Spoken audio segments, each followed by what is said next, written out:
Bom, quem está arrumando as malas para aposentadoria é o ministro Marco Aurélio Mello. Ele, inclusive, nesta semana, antecipou em uma semana a aposentadoria, porque ele completará 75 anos no dia 12 de julho e antecipou, como o Celso de Mello havia antecipado, ele antecipou para 5 de julho sua aposentadoria, uma semana, não é? E, é claro, começa a movimentação. Quem será indicado por Jair Bolsonaro para responder às perguntas no Senado e ser aprovado pelo Senado para ocupar o lugar de Marco Aurélio Mello? Ele que é o atual decano, é óbvio, né? Era o Celso de Mello, agora é ele. E o próximo, o Lewandowski. Mas o Lewandowski já será depois da eleição. Ou seja, o próximo presidente é que vai escolher o substituto do Lewandowski. E isso é importante demais. Demais. Talvez nada tenha um impacto mais duradouro nas ações de um presidente do que a escolha de alguém para o Supremo Tribunal Federal. É claro que não chega a ser como nos Estados Unidos, onde o cargo é vitalício. O sujeito só sai se quiser, ou se claramente começar a demonstrar incapacidade de julgar, e aí os colegas podem... Olha, infelizmente, nosso colega não pode, os outros 8, né, chegar à conclusão que lá são 9, que ele não pode continuar, porque perdeu faculdades fundamentais para julgar. Aqui não, aqui você tem um limite de 75 anos, né? Eram 70, de fato era muito cedo, 70. Mas o fato é que, por razões não razoáveis, né, mas casuísticas, na época decidiram ampliar para 75 para que a Dilma não pudesse indicar, porque ela teria indicado o sucessor do Celso, do Marco Aurélio e do Lewandowski, se fosse mantida a limitação anterior, de 70 anos. Passaram para 75. E já quiseram voltar para 70, né? Mas, de novo, por motivos casuísticos. Não faz sentido, ainda mais hoje, né? Claramente, a pessoa pode trabalhar até 75, 80, não veria nenhum problema se ampliassem. O problema é a qualidade da atual composição do Supremo. Muito ruim, muito ruim. Em vários aspectos, né? Tecnicamente, a maioria é ruim e excessivamente politizada na hora de tomar decisões que deveriam ter como único parâmetro a Constituição. Mas é muito importante, porque há outras decisões de um presidente que vão sendo corrigidas, vão sendo mudadas. Ele, por exemplo, não aprova sozinho o PEC. PEC quem faz é o Congresso. O Congresso é que pode aprovar uma PEC. E com 308 deputados, 49 senadores. Então, não há nada tão duradouro que um presidente possa fazer quanto a escolha de um nome para o Supremo, desde que, claro, haja aprovação no Senado. Então é muito importante. Bom, tem uma coisa que está ficando tão duradoura quanto, não é, Ronald e Sônia? Que é a não correção da tabela, né, do imposto de renda, que o Fernando Henrique inventou lá em 96 e continua até hoje. Esse assalto ao bolso do trabalhador, que é a não correção da tabela. Assalto, roubo, que vem desde 1996, com a não correção da tabela. Mas, fora isso, não vejo nada tão duradouro que um presidente num regime democrático possa fazer. Então, quem será indicado por Jair Bolsonaro para a vaga do famoso e popular Marco Aurélio? O nome do André Mendonça ainda é uma opção, mesmo ele tendo sido removido do Ministério da Justiça e voltado para a Advocacia Geral da União? Sim, ainda é o nome. Até porque o nome dele já era cogitado quando ele ainda era advogado-geral da União. Depois foi para o lugar do Sérgio Moro no Ministério da Justiça e Segurança Pública. Agora foi substituído por um delegado da Polícia Federal e volta para a Advocacia Geral da União, onde estava o José Levi, que foi embora. Ainda é o nome, mas não parece o nome que tem apoio do famoso e popular Centrão. E o fato é que o Arthur Lira, por exemplo, tem um incômodo com o André Mendonça. O atual presidente da Câmara, Arthur Lira, e seu pai, o então senador Benedito de Lira. O que aconteceu? O Mendonça, quando assumiu a Advocacia Geral da União, ele promoveu um grupo interno próximo a ele que havia liderado, não foi ele, ele havia liderado ações, esse grupo, de improbidade contra muitos políticos, inclusive Arthur Lira e o pai dele, Benedito de Lira. A ação contra os Lira foi movida quando Grace Mendonça era advogada-geral da União. Então, lideranças do Centrão têm alertado o Planalto que Mendonça pode sofrer uma resistência significativa no Senado. Sabe aquele recado? Isso também valia para o Sérgio Moro, quando o Sérgio Moro estava em alta com o Bolsonaro, e o Bolsonaro disse que o Sérgio Moro seria indicado para o lugar do Celso de Mello. Depois, claro, isso esvaziou-se completamente. Moro e Bolsonaro romperam e se tornaram inimigos. Mas o fato é que, naquela ocasião, sempre ia um recado do Congresso: Moro não passa no Senado, Moro não passa no Senado. A maioria dos senadores não gosta do Moro. Na Câmara nem se fala, a resistência seria ainda maior, mas a escolha é só no Senado. Só o Senado é que faz a arguição, a sabatina e aprova ou não o nome do indicado pelo presidente. E já estão mandando sinais. O Lira tem alguma coisa a ver com o Senado? Diretamente, institucionalmente, não, já que o Arthur Lira preside a Câmara.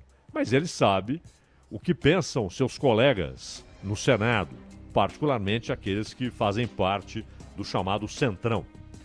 E, além do que, haveria também resistência de senadores de alguns partidos que não fazem parte do Centrão, mas são oposição clara e declarada a Jair Bolsonaro e dificilmente facilitariam a vida do André Mendonça. E outros nomes começam a ser ventilados, né? O Bolsonaro disse certa vez que, não no lugar do Celso de Mello, mas no do Marco Aurélio, entraria alguém, ou pelo menos ele indicaria alguém, claro, o Senado tende a aprovar, terrivelmente evangélico, foi o que ele disse, né? O adjetivo é dispensável, evangélico é evangélico.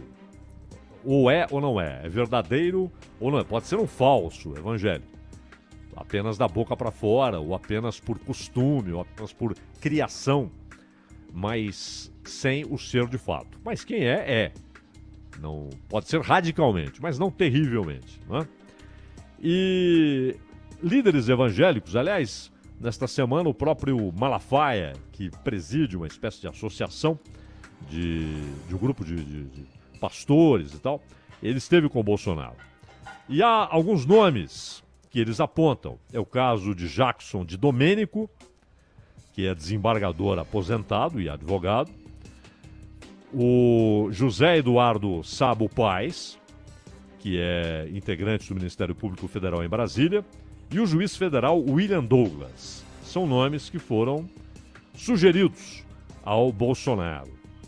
Interessante que chegaram a falar do Augusto Aras, mas pessoas ali de dentro do gabinete presidencial não descartam Aras, mas não agora. Só que, se não for agora, só se houver um segundo mandato do Bolsonaro para indicar o Aras, né? Porque aí seria para a vaga do Lewandowski. E o Aras, ele, de certa forma, não sofreria, porque tem isso também,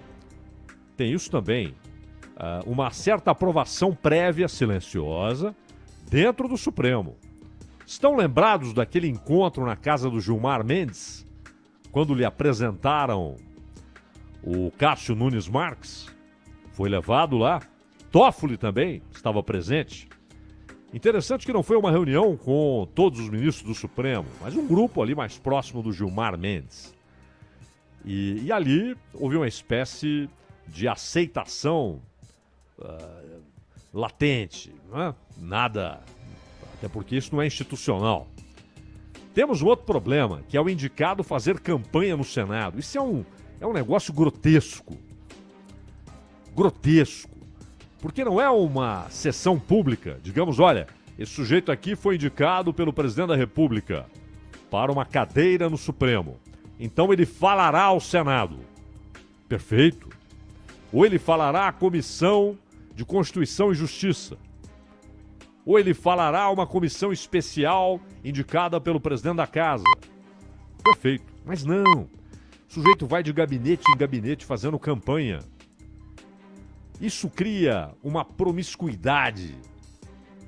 Porque é alguém que vai lá pedir voto para um senador e que, se é aprovado, 6 meses depois pode estar julgando uma causa referente àquele senador. Pode estar julgando uma denúncia contra aquele senador, uma acusação contra aquele senador, aquele para quem ele foi lá no gabinete pedir voto. Então isso é algo constrangedor. Não deveria acontecer. Essa campanha que eles fazem. E não é só candidato a cadeira no Supremo, não. Até a Procuradoria-Geral. Vai lá fazer campanha, conversa com os senadores, né? Às vezes até convidado para o almoço para conversar com 4 ou 5 de uma vez, adiantar o expediente. Não pode, não pode. Porque a sabatina, essa é pública. E é essa a que deve ocorrer. O contato deve ser na sabatina. Ó, tá aqui, fulano de tal, indicado pelo presidente para ser juiz no Supremo. E aí ele será sabatinado. Mas por que conversas privadas? Tratam do quê? Você gosta de pescaria? Você gosta de café com açúcar ou sem açúcar? Você torce para quem? Pro Flamengo ou pro Vasco? Pro Corinthians ou pro Palmeiras ou pro São Paulo ou pro Santos ou pro Atlético ou pro Cruzeiro? Se fosse Tancredo Neves, diria: me simpatizo com todos, né? Então, é um negócio constrangedor. Sujeito fazer campanha. E o interessante, há também o nome do Humberto Martins, presidente do Superior Tribunal de Justiça, que é evangélico e é do mesmo estado do Arthur Lira, Alagoas. A sua indicação teria uma vantagem adicional. Mais uma indicação. Onde? No STJ, no Superior Tribunal de Justiça. Então seriam 2 nomeações em tribunais superiores, uma para o Supremo e uma para o STJ. Né? E aí entra também, nessa mesma lógica, o nome do João Otávio Noronha, que recentemente tomou decisão favorável ao senador Flávio Bolsonaro na questão da onde deve ser julgado o caso da rachadinha, vale ou não vale lá o que aquela quebra de sigilo ordenada pelo juiz no Rio de Janeiro, Itabaiana. E o outro nome, Luiz Felipe Salomão, também do STJ. E, repito, essa é a mais duradoura da escolha de um presidente. Das escolhas que ele faz, essa é a mais duradoura. Os ministros passam, os comandantes militares, decisões tomadas, inclusive em forma de decreto-lei, projeto de lei apresentado pelo governo, tudo isso lá na frente pode ser mudado, derrubado, alterado. Agora, um nome para o Supremo, ou ele vai até os 75 anos, quando há aposentadoria compulsória, e se ele entra com 40 anos, ele tem 35 anos de Supremo. E, além disso, ele pode sair porque quer, é óbvio, né? Essa possibilidade sempre existe, ou empichado, o que nunca aconteceu, o impeachment do ministro do Supremo. Aliás, há vários pedidos lá no Senado pelo impeachment de ministros do Supremo, né? Inclusive alguns têm milhões de assinaturas de apoio, como o caso do Alexandre de Moraes, né? E aí, o que faz Rodrigo Pacheco? Ele diz que só pensa na pandemia. Mas há outros assuntos importantes. Dificilmente isso... Até porque, muitas vezes o sujeito lá dentro do Senado, não necessariamente o presidente da casa, mas outros que têm de julgar algo assim, ele não sabe se o voto dele será majoritário, suficientemente majoritário, se estará numa maioria suficientemente grande para retirar, remover do cargo o ministro do Supremo. E se o voto dele não é majoritário, ele tem coisas a tratar no Supremo. Muitos deles têm processos no Supremo. Então, claro, dificilmente iriam se expor nesse nível, né? Derrubando um ministro do Supremo ou votando pelo impeachment de um ministro do Supremo. A campanha começa, as pressões são grandes e o Centrão não vai deixar de tentar influenciar. Ele que agora tem uma ministra indicada pelo Arthur Lira, que é a Flávia Arruda, exatamente a ministra que lidará com a relação com o Congresso em casos de cargos e verbas, mas quer influenciar a escolha do nome que sucederá a Marco Aurélio. E não duvido que, de novo, o governo ceda, não é? Agora, por que parlamentares querem ter alguém que eles indicaram lá no Supremo? Essa é a questão institucional. Institucional. Por que um grupo de parlamentares tenta emplacar o nome? Porque gostam dele? Porque vão com a cara dele?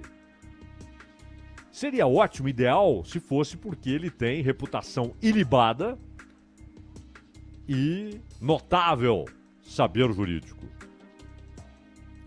Mas geralmente é para ter alguém que chegará lá sabendo o que deve um favorzinho, deve uma indicação. Não significa que o sujeito ficará permanentemente comprometido.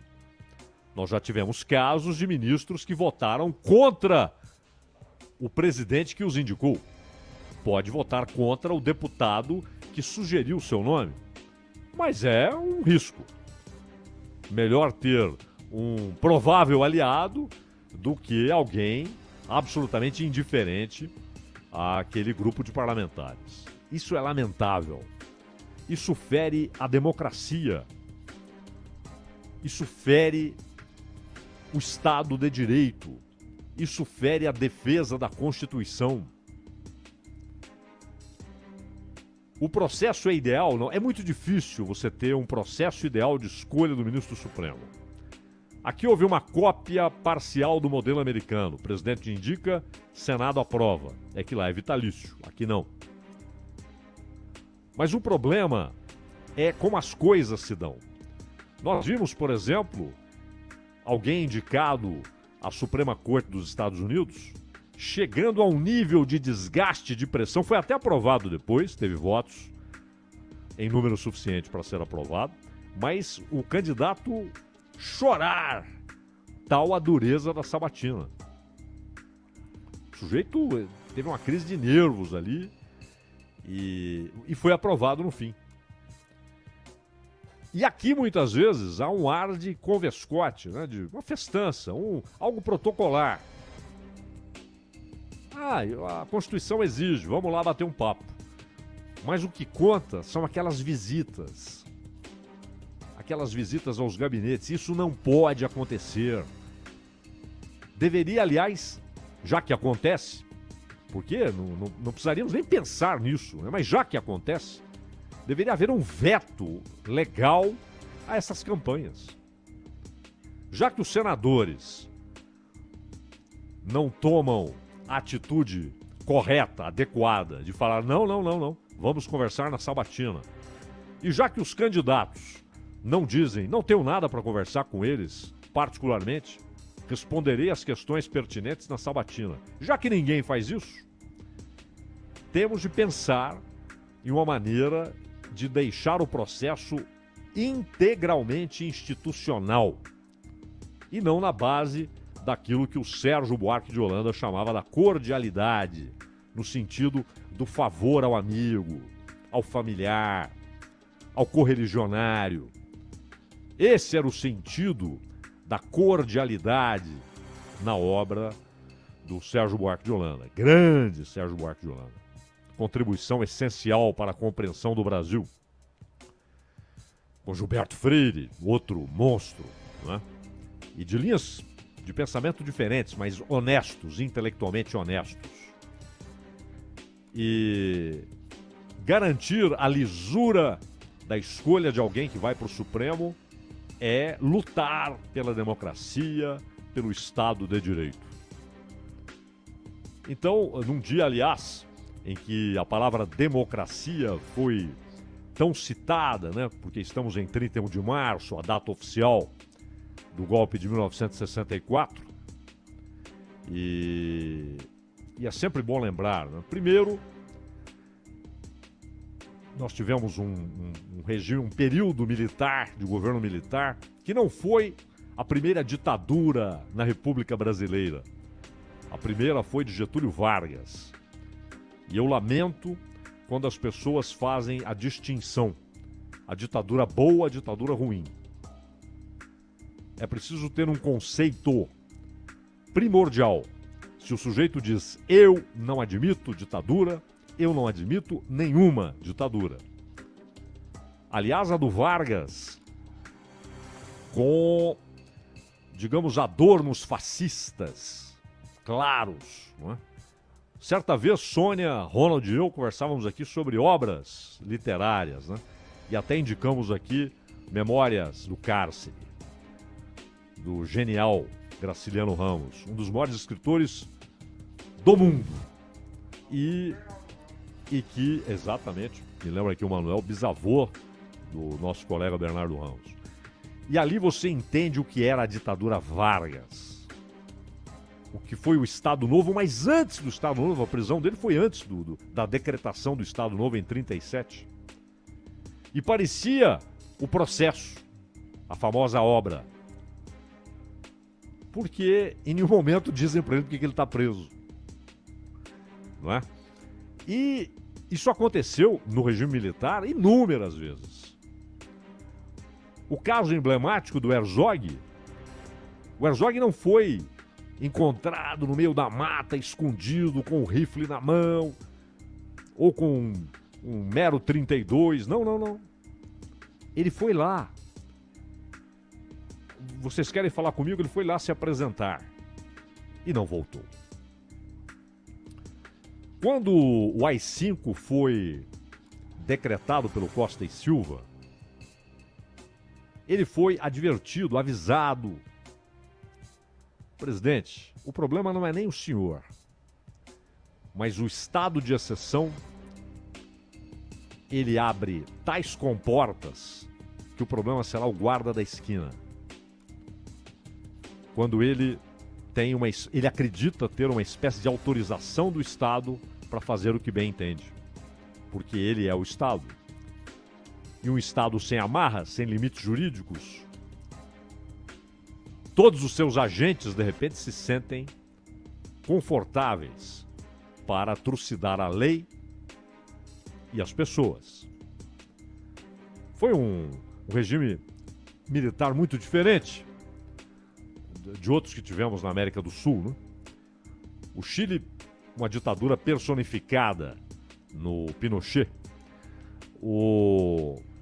A Argentina, uma ditadura a mais sangrenta delas, durou muito menos tempo, mas teve o Videla como figura central. Ele não ficou todo o tempo, mas ele foi a figura central. Foi a que mais matou e fez desaparecer pessoas, além de tremendamente corrupta e incompetente. Claro que a Argentina não paga hoje só pelo que foi feito na ditadura militar de 7 anos. Ela só teve governos ruins depois da redemocratização. E antes também do golpe militar. Aliás, foram 2 também, nos anos 60 e nos anos 70. O dos anos 70 muito mais cruento, muito mais sanguinário. Mas no Brasil, foram 21 anos e figuras completamente diferentes entre si. Castelo Branco queria a abertura da economia, tanto que Roberto Campos foi levado para o governo. Costa e Silva acabou fazendo o golpe dentro do golpe com o AI-5. Médici presidiu o governo, o pedaço do regime militar onde houve mais tortura e morte. Geisel tinha uma visão estatizante, nacionalista, desconfiava dos Estados Unidos. Isso ficou claro no acordo nuclear com a Alemanha. E iniciou o processo de abertura com o desfecho daquele que teve mais anos no poder, 6 anos, João Figueiredo, né? Que também teve de enfrentar resistências à abertura, como o Geisel enfrentou o Silvio Frota. Ele enfrentou aqueles sujeitos que andaram plantando bombas pelo país, basta ver o caso do Rio Centro. Então, você pode ter, geralmente há, uma causa nobre no movimento de ruptura. Mas o estado de exceção, invariavelmente ao longo da história, desencadeou morte, perseguição, arbitrariedade, tortura. A tortura faz desaparecer qualquer justificativa para um regime. E aquele negócio, eu conheço um cara, um sujeito que é um sujeito até, sabe, claramente bem intencionado, inteligente, mas veja o que faz a ideologia, né? Que não é uma ideologia racional, é algo que se torna algo fanatizado na cabeça do sujeito. Ele perde o senso crítico e a capacidade de discernir, de escolher, de pontuar, de separar. Então, o sujeito é alucinadamente contra o período militar, o regime militar, a ditadura militar no Brasil. Mas acha uma maravilha o que foi a União Soviética, onde o que acontecia no Brasil era quase um parque infantil, em termos de tortura, de perseguição, fuzilamento em massa. E não só no período do Stalin, hein? Porque há aquela história de que o Stalin perverteu. Não. Se Trotsky tivesse vencido a batalha interna, teria sido com ele também. Aliás, Trotsky foi quem militarizou o trabalho na União Soviética. Quando ainda tinha poder, é claro. Depois foi perseguido e Stalin, inclusive, usou o antissemitismo para perseguir o Trotsky, um negócio canalha, e matou o Trotsky lá no México. Não é? Lá no México, em 1940. E Mao Tse-tung, o sujeito que mais matou no século XX, matou mais que Stalin. Um regime absurdamente criminoso. Mao Tse-tung instaurou o crime como modo de operação, de ação, de pensamento do regime chinês. Que ainda hoje, tanto tempo depois do maoísmo e da Revolução Cultural, continua matando, perseguindo, torturando. Então, é preciso haver um conceito. Não é essa ditadura é legal, aquela não. As ditaduras, inevitavelmente, invariavelmente, desembocam na tortura, na perseguição, inclusive de inocentes, na prisão e na morte, inclusive de inocentes. Então não é, eu sou contra a ditadura militar, mas achava a União Soviética uma beleza, ou acho Cuba uma beleza, ou a Coreia do Norte, ou a China, ou o que é pior, o nazismo, o mais criminoso dos regimes dos tempos modernos, que foi o nazismo, ou o fascismo de Mussolini. Nada disto presta. Nenhum desses regimes, presta. Então, se é uma oposição à ditadura como conceito, é a todas as ditaduras. E também o outro sinal. A ditadura, ali, mas a nossa foi legal. Não. Ou é um conceito, eu sou contra a ditadura, ou você apenas seleciona as ditaduras que te desagradam e que te agradam.